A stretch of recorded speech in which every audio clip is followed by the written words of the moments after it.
Halo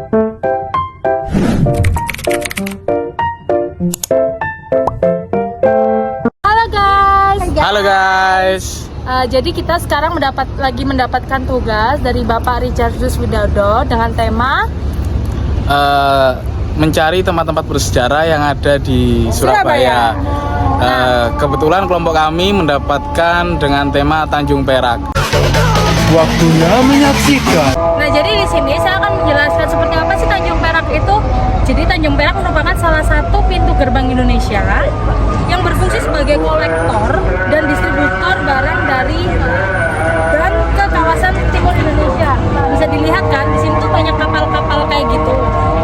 Termasuk karena letaknya itu yang strategis dan didukung oleh dataran gigir atau hinterland yang potensial, maka Tanjung Perak juga merupakan pusat pelayaran instalasi kawasan timur Indonesia. Nah, bisa dilihat di belakang saya banyak kapal-kapal yang melakukan aktivitas yang biasa dilakukan setiap harinya. Dahulu kapal-kapal samudra ini membongkar dan memuat barang-barangnya di Selat Madura untuk kemudian dengan tokang dan perahu-perahu di bawah Jembatan Merah. Nanti ada behind the scene-nya, ada di daerah sini ada museum-museumnya, jadi kayak seperti kapal-kapal atau perahu-perahu. Nah, setelah itu perahu-perahu tersebut dibawa ke Jembatan Merah yang berada di jantung kota Surabaya melalui Sungai Kalimas. Nggak, pasti teman-teman semua nggak bakalan asing sama yang namanya Jembatan Merah. Karena pengembangan lalu lintas pedagang dan peningkatan arus barang serta bertambahnya arus transportasi, maka fasilitas dermaga di Jembatan Merah itu akhirnya tidak mencukupi, membludak karena terlalu banyaknya. Kemudian pada tahun 1875, Insinyur Widejong menyusun rencana pembangunan pelabuhan Tanjung Perak agar dapat memberikan pelayanan dengan kapal-kapal samudra untuk membongkar dan memuat secara langsung tanpa melalui tongkang dan perahu-perahu. Akan tetapi rencananya ini kemudian ditolak karena biayanya sangat tinggi. Nah, bisa dilihat ini pelabuhan Tanjung Perak. Lanjut part 2. Selanjutnya saya akan melanjutkan penjelasan dari teman saya Gisel. Selama abad 19 tidak ada pembangunan fasilitas pelabuhan. Padahal lalu lintas angkutan barang ke Jembatan Merah terus meningkat. Sementara rencana pembangunan pelabuhan yang disusun IRW Dijong dibiarkan terlantar. Pada 10 tahun pertama abad ke-20, IRWB Van Goor membuat rencana yang lebih realistis yang menekankan suatu keharusan bagi kapal-kapal samudra untuk merapatkan kapalnya pada tambatan. Dua orang ahli didatangkan dari Belanda, yaitu Prof. Dr. Kraus dan G.J. de Jong untuk memberikan suatu saran mengenai rencana pembangunan pelabuhan Tanjung Perak.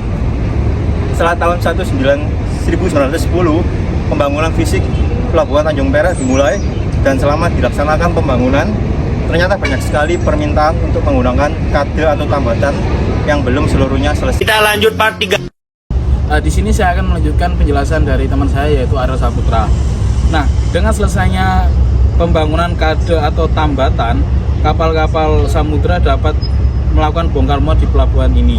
Nah, pelabuhan Kalimas selanjutnya berfungsi untuk melayani angkutan tradisional dan kapal-kapal layar saja.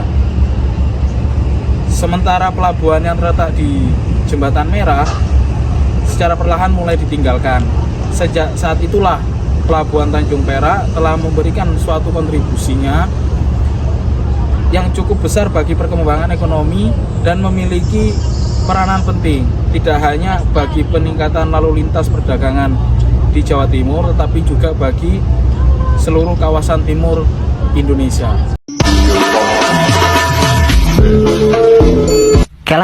Salah. Oke, lanjut. Untuk keperluan pelayanan penumpang kapal laut antar pulau, juga dibangun terminal penumpang yang terletak di kawasan Jambu, bagian utara. Berdampingan dengan terminal penumpang antar pulau, dibangun pula terminal kapal feri untuk pelayanan penumpang Surabaya Madura yang beroperasi 24 jam penuh. Terminal feri itu kini dikenal dengan nama Pelabuhan Ujung. Seiring dengan Pelabuhan Tanjung Perak telah pula dibuktikan peranan strateginya sebagai pintu gerbang laut nasional.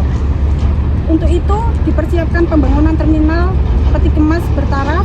Fisiknya akhirnya dapat diselesaikan pada tahun 1992. Terminal peti kemas